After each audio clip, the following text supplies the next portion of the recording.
యేసుక్రీస్తునాథుని యందు మిగిలి ప్రియ సహోదరి సహోదరులారా, తపస్సు కాల ధ్యానంలోనికి మీకందరికీ స్వాగతం సుస్వాగతం.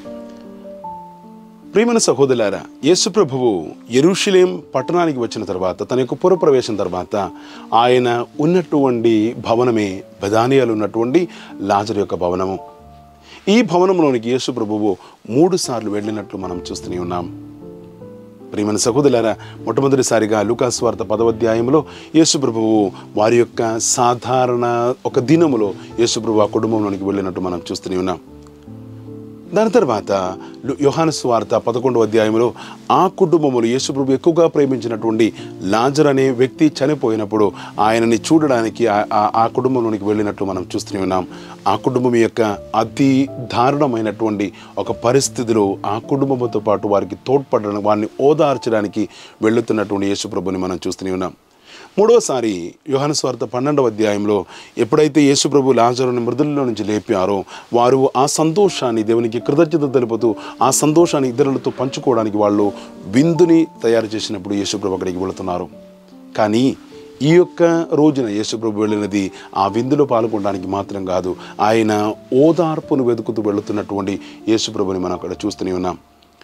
మార్కు సువార్త 14వ అధ్యాయంలో యేసు ప్రభువు గెత్సెమనే తోటలో ఆవేదన చెందుతున్నటువంటి, లేక ఒలివ కొండ మీద ప్రార్థించడానికి వెళ్ళినటువంటి యేసు ప్రభువు శిష్యులతో వచ్చి అడుగుతున్నట్టు ఒక మాట ఉంది, నాతో పాటు 1 గంట సేపు అయినా మేల్కొని ఉండలేకపోయారా అని.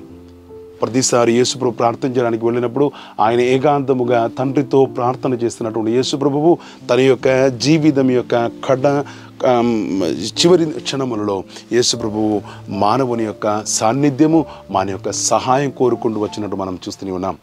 యోహాను సువార్త 4వ అధ్యాయంలో యేసు ప్రభువు దాదాపు 45 కిలోమీటర్ ప్రయాణం చేసిన తర్వాత ఆయన సమరయ పట్టణానికి వచ్చిన తర్వాత ఆ స్త్రీతో అడుగుతున్నారు, నాకు దాహం అవుతుంది, నాకు కొద్దిగా నీళ్లు ఇస్తారా అని. ప్రియమైన సహోదరులారా, మానవుని మీద ఉన్నటువంటి ప్రేమతో, మానవుని యొక్క సాన్నిధ్యాన్ని వెతుకుతూ తన యొక్క కొద్దిగా ఓదార్పుని కోరుతున్నటువంటి యేసు ప్రభుని ఈ 2 సాంఖ్యములు మనం చూస్తూనే ఉన్నాము.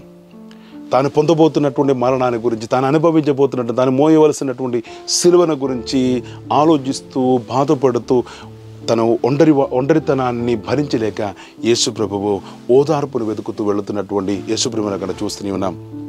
మార్కు సువార్తలో మనం ఈ యొక్క సాంఖ్యాన్ని మనం ధ్యానించినప్పుడు మనం ఈ విధంగా చదువుతున్నాము. లూకా సువార్త 22వ అధ్యాయం 43వ వచనంలో మనం ఈ విధంగా చదువుతున్నాము. ఆ క్షణములో ఎప్పుడైతే తండ్రితో ప్రార్థన చేస్తున్న, తండ్రి సాధ్యమైతే ఈ పాత్రని నా నుంచి తొలగించమని చెప్పేసి ప్రార్థన చేశారు. ఆ క్షణములలో యేసు ప్రభుని ఓదార్చడానికి దేవుడు ఒక దేవదూతని పంపినట్లు మనం చూస్తూనే ఉన్నాం. ఈ తపస్సు కాలం మన నుంచి కోరుకున్నటువంటి సత్యం కూడా ఇది, లేక ఈ తపస్సు కాలం మన నుంచి కోరినది దేవుని ఓదార్చే దేవదూతగా మనం మారాలని యేసు ప్రభు ఈ తపస్సు కాలంలో మనల్ని ఆహ్వానిస్తున్నారు.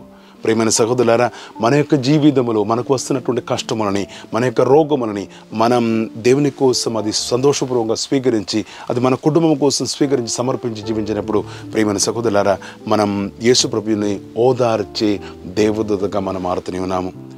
ఈ పవిత్ర వారం యొక్క 2వ రోజులోనికి మంగళవారం నాడు యేసు ప్రభు మన నుంచి కోరుకున్నటువంటి సత్యం కూడా ఇదే. మనమందరం కూడా ఓదార్చే దేవదూతగా మారాలని దేవుడు కోరుకుంటున్నారు.